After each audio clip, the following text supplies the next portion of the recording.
네, 안녕하세요. 투자를 디자인하다 투자이너 제이스크입니다. 오늘은 쇼피파이라는 기업에 대해서 알아볼게요. 티커명은 SHOP인데 생소하실 수가 있어요. 근데 한국에서 카페24라고 하죠.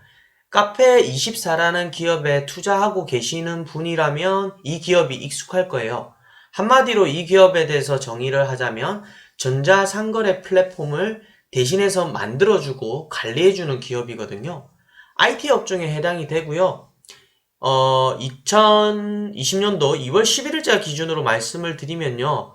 그 시가총액이 56빌리언 달러고 주가는 559불 수준입니다. 52주 최저가랑 최고가를 보면 급격한 상승을 보여줬다는 걸 알 수가 있죠. 우측의 주가 흐름을 보더라도 1년 전 대비해서 급격한 상승세를 보여주고 있고요. 공매도 비율은 3.65%입니다. 배당은 하지 않습니다. 주가 변화를 보시면 월간 기준으로 15%가량, 반기 기준으로 34%가량, 연간 기준으로 184%가량, 연초 대비 YTD 기준으로 24%가량 상승하는 그림을 보여주고 있습니다. 기업 개요에 대해서 말씀을 드리면 이거는 캐나다 기업입니다. 캐나다 오타와의 본사에 위치해 있고요. 2004년도에 설립이 됐어요. 제드픽셀에는 테크라는 그 이름으로 시작을 했다가 2011년도 11월에 현재의 사명인 쇼피파이로 사명을 변경을 했습니다. 미국, 캐나다, 영국, 호주 및 글로벌 중소기업을 위한 클라우드 기반의 상거래 플랫폼 프로그램을 제공하는 그런 기업이고요. 한마디로 쇼핑몰을 구축을 해주는 겁니다. 그리고 웹 및 모바일 상점, 소셜미디어 상점 및 시장 등 다양한 판매 채널 구축 프로그램을 제공함으로써 자신만의 독자적인 브랜드를 구축하고 싶은 쇼핑몰 사장들이라든지 그런 기업들에게 편리한 프로그램을 제공을 해주는 거죠. 이 프로그램 안에는 제품 및 이런 재고의 관리 프로그램, 그리고 주문 및 지불 처리 등 이런 모든 서비스를 카페24의 프로그램을 통해서 대행하도록 그렇게 프로그램이 구축이 되어 있어요. 최근 뉴스 플로어를 보면요. 오늘입니다. 오늘 2월 12일자죠. 새벽이니까 2월 12일자 새벽 발표 기준으로 보면 19년도 4Q 4분기의 실적이 아주 좋아가지고 강한 급등세를 보이고 있어요. 오늘 주가 흐름을 한번 볼게요. 여기 보시면은 549불이네요. 오늘자 기준으로 장 오픈 이후로 11.51%가 오른 상태고요. 지금 조금 바뀌었는지 한번 볼게요. 네, 조금 더 올랐네요. 11.83%의 지금 급등세를 보여주고 있어요. 그럼 다시 돌아가서 이러한 급등세의 배경에는 매출이 증가하고요. 매출 증가함에 따라서 이 구독 매출이 급격하게 증가를 했거든요.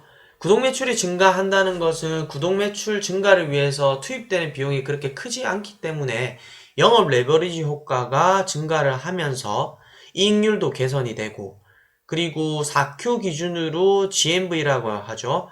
이 쇼피파이의 플랫폼 안에서 사고 팔고 하는 이 거래액 자체도 증가를 했습니다.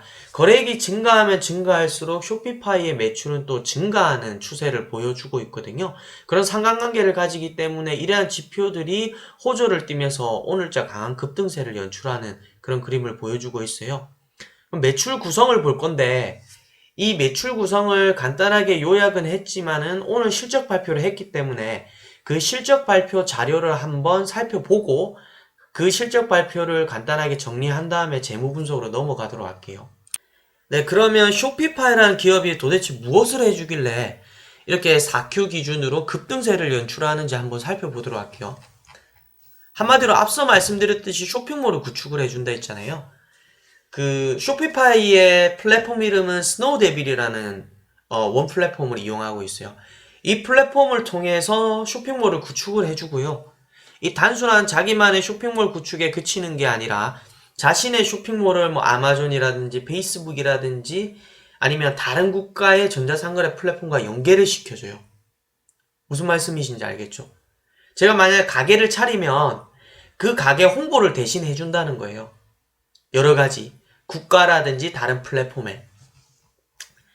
이런 모델을 활용하고 있는데 이 스노우데빌이라는 플랫폼을 활용하면 이 플랫폼 안에서 지불 결제 시스템, 자본 조달, 마케팅, 분석, 앱 기능과 같은 부가 기능까지 뭐 주문 시스템 이런 모든 부가 기능을 스노우데빌이라는 이 쇼피파이의 플랫폼 안에서 구축을 하고 사용을 할 수 있는 거예요. 우리가 아마존과 네이버 쇼핑 등 이런 플랫폼이 존재하잖아요. 그걸 자신만의 브랜드로 구축을 해준다는 말이에요. 그러니까 일반 대중은 브랜드력이 없으면 아마존이라든지 네이버 쇼핑에 들어가서 그 스마트 스토어 요즘에 핫하잖아요. 거기에 사업자를 등록해서 장사를 하면 되겠지만 내가 만약에 브랜드력이 뛰어난 사람이다. 만약에 내가 나이키다. 아니면은 뭐 아디다스다. 아니면 스타벅스다. 그러니까 그러한 대기업의 브랜드력을 가진 사람들의 쇼핑몰을 구축을 해주는 거예요. 그리고 일반 대중 중에서도 브랜드력을 가진 그런 인플루언서들 있잖아요. 인플루언서들 쇼핑몰 구축하면 굳이 네이버나 아마존이라든지 그러한 홍보를 하지 않더라도 자기만의 구독층이 있잖아요. 그 구독층을 바탕으로 해서 자신만의 쇼핑몰을 구축을 해주는 거예요. 왜냐면 아마존이라든지 네이버 등 그러한 플랫폼 안으로 들어가게 되면 브랜드력을 상실을 할 수도 있고요. 그리고 수수료율이 상대적으로 높겠죠.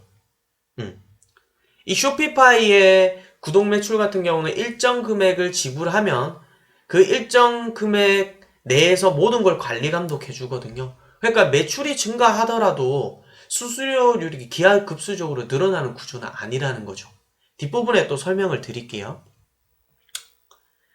이 쇼피파이의 플랫폼의 가입자 회원비입니다. 회원비. 앞서 말씀드렸다시피 이런 쇼핑몰을 구축을 하면서 그런 부가 기능에 따라서 한 달 연간 구독료가 따로 책정이 되거든요. 이 구간별로. 한 달에 29불부터 부가 기능이 점점 늘어나고 글로벌 진출을 돕는다거나 그 규모에 따라서 한 달에 2,000불까지 이렇게 다양한 구간의 가입자 회비가 존재를 합니다. 보통 쇼피 플러스 같은 경우는 라지 브랜드, 메가 브랜드를 가진 사람들이 다양한 부가 기능과 이런 뭐 글로벌 해외 진출이라든지 이런 기능들을 사용하기 위해서 가입하는 구조이고요. 일반 대중들은 29불을 활용해서 뭐 기본적인 기능을 활용해서 구축을 할 수 있는 것이겠죠. 이 시장의 크기가 거의 78빌리언 달러. 그러니까 하나 기준으로 따진다면은 어느 정도 될까요? 한 100조 좀 안 되겠죠? 그런 시장 규모를 가지고 있다는 거예요. 자기네들 추측으로. 일반부터 라지 브랜드 이 기능이 이렇게 쭉 이어지는 거죠. 이 기능도에 따라서 앞서 말씀드렸던 이 가입자 회원비가 다르게 책정이 되는 것이고요. 그리고 쭉 밑으로 내려서 라지 브랜드는 이런 브랜드들이 지금 자사 쇼피파이의 스노우데빌 플랫폼을 사용하고 있다는 거죠. 뭐 네슬레도 있고요. 제너럴 밀스도 있고 이런 대기업 역시 자신만의 브랜드를 가진 그 상품들을 판매하기 위해서 자사 쇼핑몰을 구축할 거 아니에요. 쇼피파이의 이 플랫폼을 활용한다는 것이죠. 그리고 이 쇼피파이는 기본적으로 이런 거예요. 앱을 통해서 다양한 부가 기능들을 제공을 해줘요. 그리고 웹 디자이너라든지 이런 에이전시의 협업을 통해서 디자인 요소라든지 이러한 기능들을 제공을 하고요. 이 앱 역시 다양한 앱 개발자들이 있을 거 아니에요. 이게 앱스토어랑 동일해요. 그러니까 쇼피파이라는 스노우데빌 그 플랫폼 안에 앱 개발자들이 들어와서 막 다양한 앱을 개발을 하겠죠. 그리고 그 쇼피파이의 앱스토어 같은 데 올리는 거예요. 그러니까 쇼피파이는 뭐가 좋냐? 쇼피파이의 플랫폼을 사용하는 그 쇼핑몰 사장님들이 이러한 다양한 앱 기능을 사용을 할 수가 있겠죠. 그리고 앱 개발자들은 이게 팔리면 수수료를 받는 구조인 거예요. 그래, 둘 다 좋은 거죠. 일석이조인 거예요. 이러한 생태계를 구축함에 따라서 쇼피파이의 그런 다양한 부가 기능들이 점차적으로 늘어나는 것이고 카테고리가 굉장히 넓어지는 거예요. 그래서 위에 말씀드렸다시피 이러한 일정 금액을 가입자 회원비로 내고 그 밑에 보시면은 앱이라든지 이런 디자인 요소들 급격하게 늘어나는 이런 다양한 기능들을 활용할 수 있는 거예요. 이것이 쇼피파이가 가진 강점인 거예요.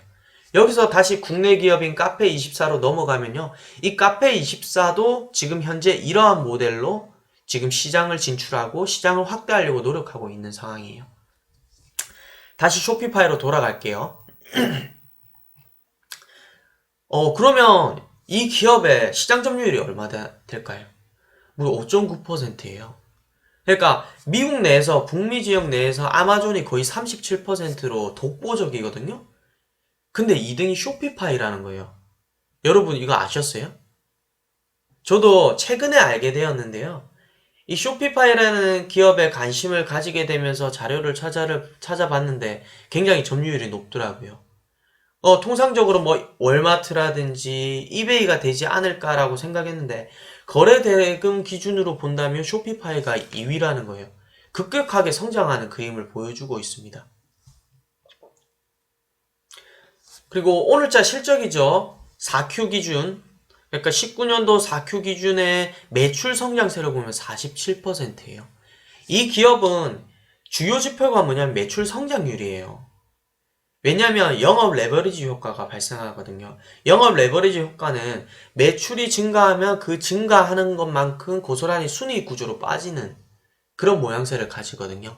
왜냐면 IT 기업 같은 경우에 이러한 현상이 많이 나타나는데 투입되는 비용은 한정되어 있어요. 제조업처럼 한 제품을 만든다고 해서 단위 원가가 상승하는 게 아니거든요. 비용은 동일하게 투입이 되는데 매출이 늘어나면 그 매출이 늘어나는 것만큼 고스란히 순이익 구조로 빠지는 걸 우리는 영업 레버리지 효과라고 표현을 하는데, 그렇기 때문에 이 기업은 영업 레버리지 효과가 크기 때문에 매출의 성장을 주요 깊게 이렇게 쳐다봐야 되는 것이요. 그리고 매출의 이런 구성 요소를 보면요. 19년도 결산 기준으로 보면 Merchandise Solution이죠. 일시적인 상품 판매라고 볼 수 있어요. 상품 매출, 일시적인 매출이고, Subscription, 그러니까 구독 매출이 되겠죠. 구독 매출이 약 37% 정도 될 거예요. 그리고 나머지 63% 정도겠죠. 63% 정도가 상품 일시적인 매출이에요. 그래서 쇼피파이의 영업 레버리지 효과는 이 구독 매출이 늘어나면 늘어날수록 기하급수적으로 늘어나게 돼요. 그래서 이 구독 매출의 증가를 보는 게 중요해요. 그러니까 매출 성장세를 전반적으로 보되 그 중에서도 구독 매출의 비율이 매출 비율이 얼만큼 늘어나는지를 바라봐야 되는 거죠. 4Q의 주가 급등의 이유는 이러한 전체적인 매출 상승과 구독 매출의 증가에 있는 거예요. 전년 대비. 이게 보시면 연평균이에요. 연평균 무려 52%의 상승을 보여줬다는 거예요. 굉장하죠? 분기 기준입니다. 연 기준이 아니에요. 매 분기마다 지속적으로 연평균 52% 이상의 성장률을 보여주고 있다는 거예요. 이 쇼피파이라는 기업이. 그렇기 때문에 앞서 보여드렸듯이 아마존 다음에 2위의 시장 거래액이죠. 거래액 기준으로 2위의 시장 점유율을 기록할 수 있는 거예요. 여기 보시면 구독 매출을 세부적으로 나눠놨는데요.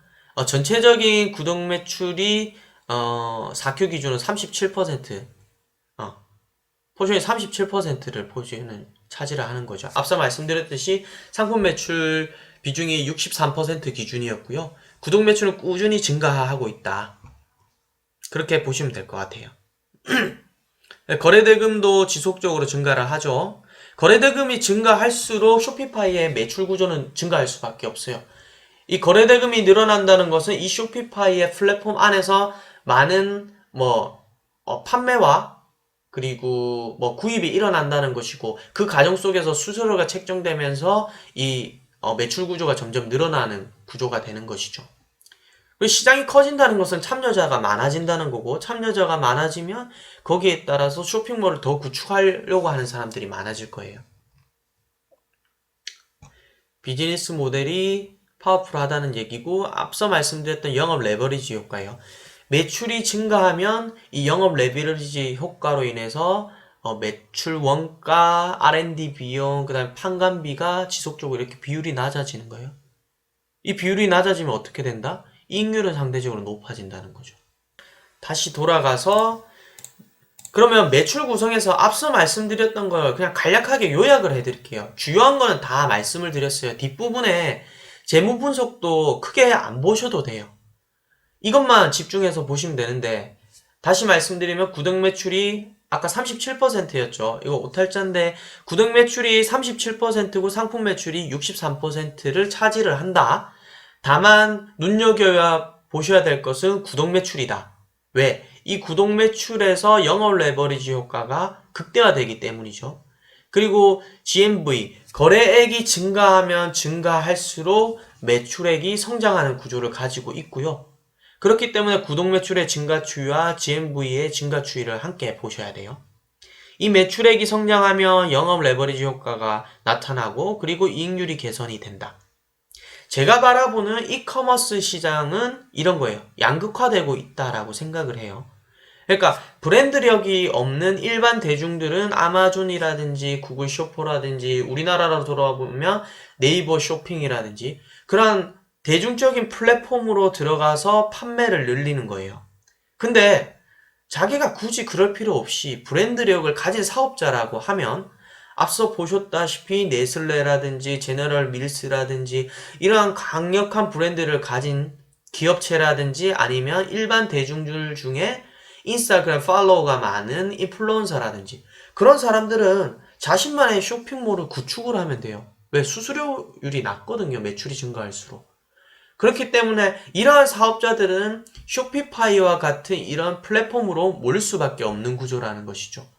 철저하게 브랜드력이 있냐 없냐에 따라서 어떤 플랫폼을 사용할 거냐, 자신만의 플랫폼을 구축할 거냐, 아니면 그 플랫폼을 빌릴 것이냐, 그 플랫폼으로 들어갈 것이냐, 그걸로 나뉜다는 거예요.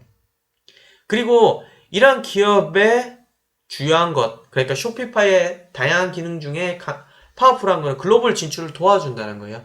이 쇼피파이 플랫폼을 활용을 해서 글로벌 다른 국가로의 진출을 도와준다는 것이죠.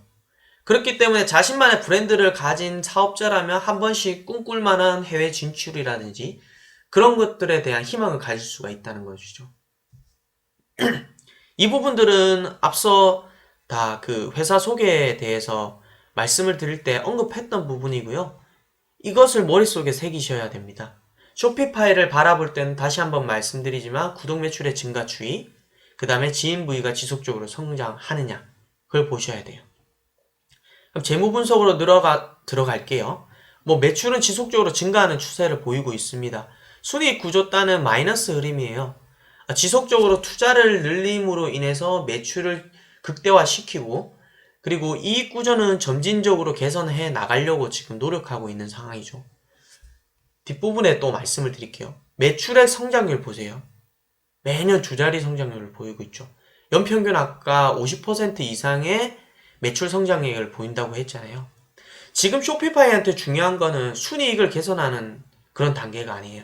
그냥 지속적으로 성장을 하고 있잖아요. 그래서 매출을 극대화하는 게 중요해요. 어차피 매출이 늘어나고 구독 매출이 늘어날수록 자연스럽게 순이익은 회복하는 구조를 가질 수밖에 없거든요. 그렇기 때문에 순이익이 마이너스라고 해서 투자 비용이 증가한다라고 해서 우려할 게 아니에요. 오히려 바라봐야 될 거는 그 투자 비용을 현재의 현금과 그리고 자본 조달 능력으로 그것을 커버할 수 있냐 없냐를 판단하셔야 된다는 것이죠. 쇼피파이는 단순하게 말씀드리면 그게 커버가 가능한 기업이에요. 이 부분도 뒷부분에서 말씀을 드릴게요. 현금 흐름을 보면 영업 현금 흐름은 양전환을 했어요. 15년도 때 꾸준하게 양전환을 하고 있지만은 지속적으로 투자가 증가를 하는 것이죠. 자본적 지출이 지속적으로 증가를 하게 돼요. 그렇다고 해서 계속 이 부채 비율이 올라가거나 현금 조달이 어렵냐? 그런 게 아니라는 것을 다시 한번 말씀을 드려요. 현황 전환 주기는 재고 자산을 운영하지가 않아요. 재고 자산이 없죠, 이거는. 그렇기 때문에 현금 전환율이 높아요. 구독 매출 같은 경우는 구독을 해놓으면 달달이 현금이 따박따박 들어오잖아요. 그렇기 때문에 마이너스의 현금 전환 주기를 가지고 있다. 굉장히 양호한 현금 주기를 가지고 있다라고 그렇게 판단이 듭니다. ROE는 크게 볼 게 없고요. 왜 그러면 순이익이 마이너스 구조잖아요. 예. 부채 비율과 이자 보상 비율 볼게요. 부채 비율 굉장히 낮아요. 왜? 이게 부채가 없습니다. 다 자본 조달해요. 자본 조달을 어떻게 하냐면 주식 발행해가지고 자본금 찍어내고 주식 시장에서 공급을 해내는 거예요, 돈을. 그럼 부채가 증가를 하지가 않죠. 오히려 부채 비율이 낮아지죠. 그 이자 발생할 것도 없어요. 부채가 없으니까. 그래서 이 기업의 가장 강력한 건 성장이 담보가 되기 때문에 시장에서 고밸류를 받고요. 그 고밸류를 받기 때문에 시장에서 현금 조달하기가 쉬운 구조예요. EPS 모든 지표, FCF, DPS 모두 마이너스 구조고요. DPS 배당은 지급하지 않습니다. 주식수 보면은 주식수가 지속적으로 늘어나죠. 그러니까 우리가 이렇게 생각을 할 수 있어요. 기타 앞서 봤던 기업들과 좀 다른 구조죠. 주식수가 증가하는데 이게 좋냐? 이런 관점으로 왜 바라보지? 이렇게 판단할 수 있잖아요. 이것은 왜 중요하냐면 이 기업은 부채를 늘리지 않고 자본 조달을 중요해요. 그러니까 주식수를 늘려서 지금 자본을 조달하고 있는 거예요. 이것도 능력이 되니까 이렇게 하는 거죠. 그쵸? 물론 주주들 입장에서는 EPS가 감소할 수 있는데 EPS 감소를 성장세로 메꾸겠다는 그런 이야기인 거예요. 그런 점을 염두에 둔다면 쇼피파이를 바라볼 때 기존의 기업과 동일한 잣대로 바라보는 것은 이 기업의 지금 사업 구조라든지 비즈니스 모델을 제대로 파악하지 못하고 있다는 것이죠. 폰을 볼 필요가 없고요. 팀랭크의 애널리스트 목표 주가를 볼게요. 목표 주가는 449불이에요. 현재 주가 대비 약 20% 다운사이드에 그런 우려가 섞여 있는데 팀랭크에 따르면은 월가 애널리스트 15명 중에 바이 의견이 7명이에요. 홀드가 8명이에요. 그러니까 팔고자 하는 사람은 없다는 거죠. 물론 개인마다 차이가 존재할 수 있겠지만 주가의 목표 밴드는 390불에서요. 이것도 오타네요. 525불입니다.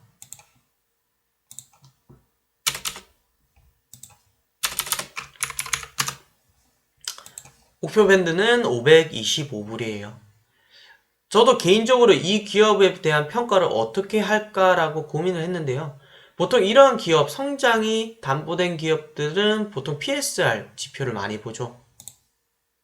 시가총액을 매출액으로 나눈 거예요. 시가총액을 매출액으로 나눈 PSR 지표로 보더라도 고평가를 받고 있는 것은 분명해요. 근데 앞서 말씀드렸듯이 매 분기마다 매출이 50%씩 성장한단 말이에요. 연평균. 그렇다면 우리는 이 기업을 어떻게 봐야 될까라는 고민이 생기는 것이죠.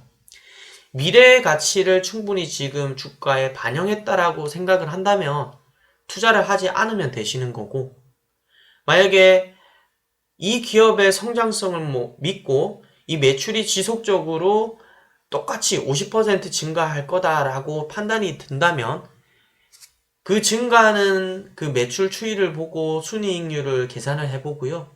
그 밸류를 역산을 해서 이 기업에 대한 투자를 할 것인지 말 것인지를 개인별로 판단을 하셔야 되겠죠. 저는 개인적으로 전자상거래 시장은 지속적으로 증가하는 추세이고, 그리고 앞으로 이 전자상거래가 커지면 커졌지 줄어들 거라고 생각을 하지가 않거든요. 북미 시장에서. 그렇기 때문에 앞으로의 쇼피파이의 성장세는 뚜렷할 수 있다라고 판단이 됩니다. 네, 이상 흥미로운 기업이었죠. 쇼피파이에 대해서 알아봤고요. 투자를 디자인하다 투자이너 JSK였습니다.